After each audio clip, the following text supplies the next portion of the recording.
माली ने कहा सरकार नहीं जाने देंगे। राम जी ने कहा क्यों? बोला अंदर बहुत सारे भंवरे हैं। लक्ष्मण जी ने कहा अरे भंवरे ही हैं ना, तो हमें क्या इतना भंवरों से आप डरा रहे हो, हमें क्या मतलब भंवरों से। माली ने कहा सरकार इस अंदर वाटिका में 5-6 कमल खिले हैं और उन 5-6 कमल के ऊपर अनगिनत भंवरे मंडरा रहे हैं और आप तो अपने साथ पूरे का पूरा कमल का बगीचा लेके घूम रहे हो। लक्ष्मण जी ने कहा वो कैसे? माली ने कहा नवकंज लोचन कंज मुख कर कंज पद कंजारुणा। कर कमल, मुख कमल, नयन कमल, अधर कमल, वचन कमल, चरण कमल, इतने सारे कमल को अगर भंवरों ने देखा ना तो वो पानी वाले कमल को छोड़ेगा और यही बगीचा पे टूट पड़ेंगे सब। अगर इनको कुछ हो गया तो जनकपुरी के मेहमान हैं, हम जवाब क्या देंगे इनको? राघव जी ने कहा ऐसा कुछ नहीं होगा भैया, हमें जान तो दो। माली ने कहा दूसरी समस्या। बोला वो क्या? बोला हमने सुना आपने किसी पत्थर पे पैर रखा और वो स्त्री बनी उड़ गई। हमारे सरोवर में भी बहुत सारे पत्थर लगे पड़े हैं, आप जितनों पे पांव धरते जाओगे वो उड़ते जाएंगे, ऐसे तो बगीचा ही तहस नहस हो जाएगा। राम जी ने कहा ऐसा कछु नहीं होगा माली काका, हमें जाने तो दो। माली ने कहा चलो मान लिया, एक बात बताइए, अगर आपके पैरों की धूल से पत्थर स्त्री बन गए तो पैरों का कुछ असर हाथ में तो आया ही होगा। पैर से छुआ तो पत्थर स्त्री बने और हमें डर है हाथ से छुओ तो लकड़ी पे तो हाथ असर कर ही सकता है। ये जितने पेड़ पौधा हैं ये बढ़िया बन बन के उड़ते जाएंगे, बगीचा खाली। श्री रघुनंदन जू सुनिए हम बाग के भीतर जान न दे हैं, जादू बड़े तुम जानत हो सो जाने का टोना आज चलई है। आई रही मिथिलेश की लाडली हमके ही भांति सो बातें बनी है। पग के पर से उड़ी गए पत्थरा करके पर से बीरवा उड़ी गई हैं। राघव जी पैर के छूने से पत्थर उड़े थे तो हाथ के छूने से लकड़ी तो उड़ ही सकते हैं। राम जी ने कहा ऐसा करते हाथ धो के आ जाते हैं, सारा मामला साफ। माली ने कहा तब तो और बड़ी मुसीबत, हाथ धोने आप जाएंगे सरोवर में, सरोवर में उतरने के लिए लगी हैं सीढ़ियाँ, आप उतरते जाएंगे सीढ़ियाँ गायब होती जाएंगी तो बगीचे की तो वैसे ही दुर्दशा होनी जानी, तो क्या करूं? माली ने कहा देखो सरकार ये सारे जादू मंत्र का हमारे मिथिला में एक महामंत्र है। राम जी ने कहा वो क्या? बोला हमारे किशोरी जी के नाम की जय घोष कर दीजिए, हमारे जनक दुलारी की जय बोल दीजिए, बस मंत्र सारा टोटका खत्म। राम जी ने कहा हम क्षत्रिय हैं, हम ऐसे ही किसी की जय वय नहीं बोलते, हम क्यों बोले जे? माली ने कहा तो नहीं बोलना तो ठाड़े रहो, हम भी भीतर ना जाने देंगे। राम जी ने सोचा ये जाने तो ना देंगे, गुरु जी इंतजार में बैठे। राम जी ने लक्ष्मण जी से कहा लक्ष्मण आप ही बोल दो। लक्ष्मण जी को कहा, लक्ष्मण जी ने तो बोल दिया, वो तो मैया है। लखन लाल ने बोला और उसके बाद राम जी ने कहा चलो लक्ष्मण हो गया, जय बोल दी। माली ने कहा कहाँ, जिसने बोला उसका मंत्र खत्म हुआ, आपने थोड़ी ना बोला है, आप बाहर रहो, छोटे वाले अंदर जाएंगे। लक्ष्मण जी ने कहा भैया के बिना कहीं नहीं जाएंगे। माली ने कहा तो आप बाहर खड़े रहो। राम जी बोल ही नहीं रहे। लक्ष्मण जी ने कहा सरकार काहे को मुसीबत पालते हो, अंदर से तो 24 घंटा बोलते ही रहते हो, आज बाहर से बोल दोगे तो का बिगड़ जाएगा, बोल दीजिए। हमारे मिथिलापुरवासी कहते हैं अंततः राम जी ने स्वयं जब जानकी जी की जय बोली तब भीतर प्रवेश पाया। बोलिए जनक दुलारी मैया जानकी की। प्रवेश किया। गोस्वामी जी ने लिखा चहु दिशि चितय पूछे मालीगन, लगे लेने दले फूल मुदित मन। चारों ओर देखा है, क्या देखा? माली कहाँ है? माली को क्यों देखा? आज्ञा लेनी है। आज्ञा क्यों लेनी है? क्योंकि फूल तोड़ना है। राम जी की मर्यादा इतनी है कि फूल तोड़ने से पहले भी आज्ञा ले रहे हैं। यहाँ इंसान ताला तोड़ देता है, सोचता भी नहीं। राम जी ने पहले माली को ढूंढा, माली से आज्ञा ली, भीतर प्रवेश किया और अब फूल ले रहे हैं। ध्यान दीजिएगा, तोड़ना नहीं लिखा है, लेना लिखा है। लेने का क्रम तब बनता है जब कोई दे रहा हो। राम जी को पुष्प कौन दे रहा है? कोई और आया ही नहीं देने। जिस पौधे की ओर राघव जी हाथ बढ़ाते थे, वो पौधे का पुष्प खुद ब खुद टूट के राम जी के हाथ में आ जाता था। क्यों? वो सोचे मैं अकड़ के बैठा रहूं और राम जी मोह छोड़ के बाजू वाले ने तोड़ ले और चल दे। उससे अच्छा ये किसी और को चुने, मैं खुद इनके हाथ में चला जाता हूँ। कहने का तात्पर्य समझिएगा, दुनिया आपको तोड़े, आपके हालात आपको तोड़े, तब आप भगवान के पास जाओ। उससे बेहतर है कि पहले ही राघव जी के हाथ में चले जाओ कि फिर आगे हुई है सोई जो राम रची राखा। पुष्प टूटकर स्वयं हाथों में जा रहे। और गोस्वामी जी ने इसी मध्याह्न आज मानस की कथा में मेरी मैया जानकी का आगमन कराया। गोस्वामी जी ने लिखा, माँ पधारी हैं अष्ट सखियों के साथ। क्यों? आज गौरी माँ का पूजन करना है। गोस्वामी जी ने लिखा, हो गौरी पूजन पधारी सखी जनक लली। गौरी पूजन पधारी सखी जनक लली। गौरी पूजन पधारी सखी जनक लली। गौरी पूजन पधारी सखी जनक लली। तेहि अवसर सीता तहाँ आई। तेहि अवसर सीता तहाँ आई। गिरिजा पूजन जननी पठाई। गिरिजा पूजन जननी पठाई। संग सखी सब सुभग सयानी। संग सखी सब सुभग सयानी। गावहि गीत मनोहर बानी। गावहि गीत मनोहर बानी। एक सखी सिय संग बिहाई। एक सखी सिय संग बिहाई। गई रही देखन फुलवाई। गई रही देखन फुलवाई। ते दो बंधु बिलो के उजाई। ते दो बंधु बिलो के उजाई। प्रेम विवशी सीता पहे आई।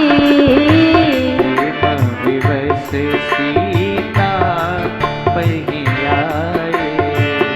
श्याम गौर की मैं कहाऊँ बखाने।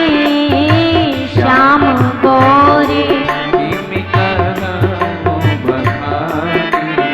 गिरा नयन नयन बिनु बानी। गिरा नयन नयन बिनु बानी। रुन झुन पैजनिया पग बाजे गावे गीत अली। रुन झुन पैजनिया पग बाजे गावे गीत अली। हो गौरी पूजन पधारे सखी जनक लली। गौरी पूजन पधारे सखी जनक लली। ओ मैया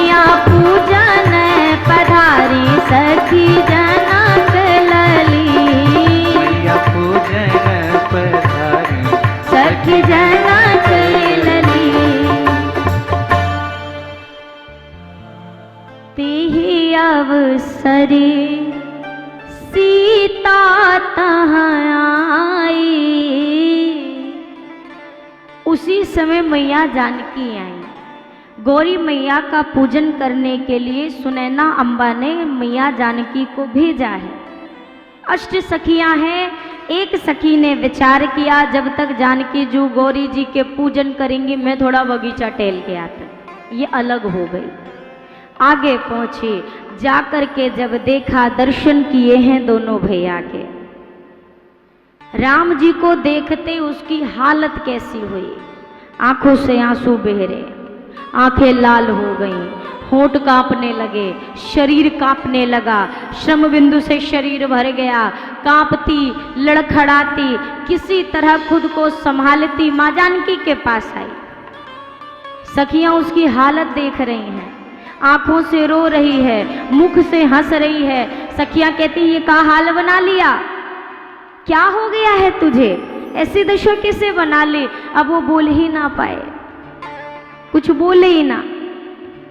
किसी तरह जब पूछा बता तो सही, तो कहती है श्याम गौर किमी कहूं बखानी। एक सांवला है एक गोरा है, बस इतना ही बोली। एक सांवला है और एक गोरा है।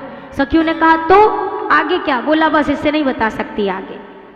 अरे जैसे सांवला गोरा बताया आगे भी बता दे, बोला नहीं बता सकती। क्यों नहीं बता सकती, कह रही है जिसने देखा है उसके पास जुबान नहीं है, जिसके पास जुबान है उसने बेचारी ने देखा नहीं है। जो बोल सकती है उसके पास आंखें नहीं है, जो देख सकती है उसके पास वाणी नहीं है। कहाँ से बताओ, कैसे बताऊं, नहीं बता सकती। अरे पर तेरी हालत कैसी हो रखी है, आधा कांप रही है, आंखों से रो रही है, मुख से हंस रही है, हालत क्या बावली सी हुई है। कहने लगी अगर किसी पे जादू टोना हो जाए तो टोना होने के बाद हालत ऐसी होती है। सखियों ने कहा तू सच में पागल हो गई है। ये जनक जी की वो पुष्प वाटिका है जहां पर पुरुषों का आना तक वर्जित है, और तू कहती है ऐसे में तेरे ऊपर टोना करने वाले चले आए। कौन आया, कहती है एक ना आए दो दो आए हैं, और दोनों को देख के ये हालत भई है। बोला कौन दोनों, बोला जो कल नगर में निकले थे। सखियों ने कहा बावरी तो कल भी तो तूने देखा था, कल तो ठीक ठाक थी, आज क्या हो गया। कहने लगी कल हमने उन्हें देखा था, फिर आज, बोला आज उनने हमें देखा है, सो ये हालत है। सखी ने कहा ओ देखने की वजह से तेरी ये हालत है। अरे तो जब वो तुझे देख रहे थे तो देखते ही तुझे लंबा सा घूंघट डाल लेना था, ना तेरा मुंह दिखाई देता, ना वो तुझे देखते, ना तेरे पे टोना होता, ना तेरी ऐसी हालत होती। तूने घूंघट क्यों नहीं कर लिया उनको देखते। उसने कहा तो एक लगता है खाली तू ही एक समझदार पैदा भई है पूरे मिथिला नगरी में, हम तुमसे ज्यादा समझदार हैं। और मैंने वही किया था। राम जी ने जैसे ही मुझे देखने के लिए निगाह घुमाई, मैंने बड़ा सा घूंघट कर लिया। निगाह पड़ी कि घूंघट किया। सखियों ने कहा घूंघट करा तो ये हालत कैसे हो गई। उसने कहा घूंघट तो किया पर गलती भी कर दी। कौन सी गलती। सखी बोलती है राम जी को देखी के घूंघट पट कीन्हा, मैंने राम जी को देखी के घूंघट पट कीन्हा। पर गलती क्या हुई, पर खुला रह गया एक कोना, किशोर गोर सावरो सलोना, खुला रह गया एक कोना, किशोर गोर सावरो सलोना। राम जी को देखते ही और लंबा घूंघट डाला, पर गलती ये भई एक घूंघट का एक कोना खुला रहा, और वही कोने से वाने हमको देखा, हमने उनको देखा, ऐसी हालत हो गई। अरे मुंह पर चलाए दियो टोना, किशोर गोर सावरो सलोना, मुंह पर चलाए दियो टोना, किशोर गोर सावरो सलोना। राम जी को देख के घूंघट पट कीन्हा,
के कोने से राम जी ने तुझे देख लिया। हाँ, सखी ने कहा फिर क्या हुआ?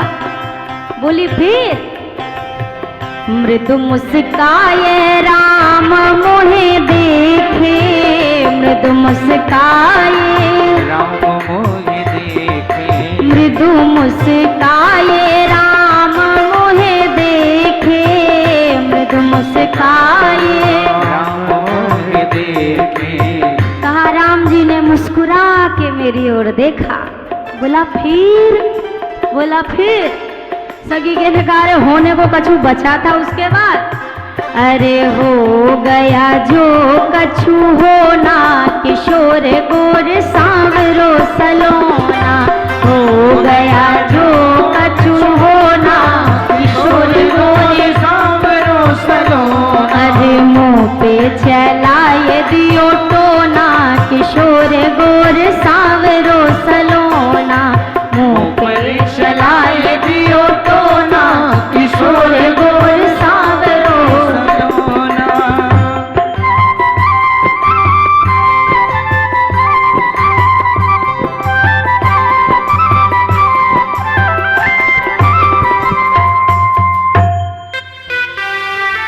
सखी ने अपनी पूरी स्थिति बताई।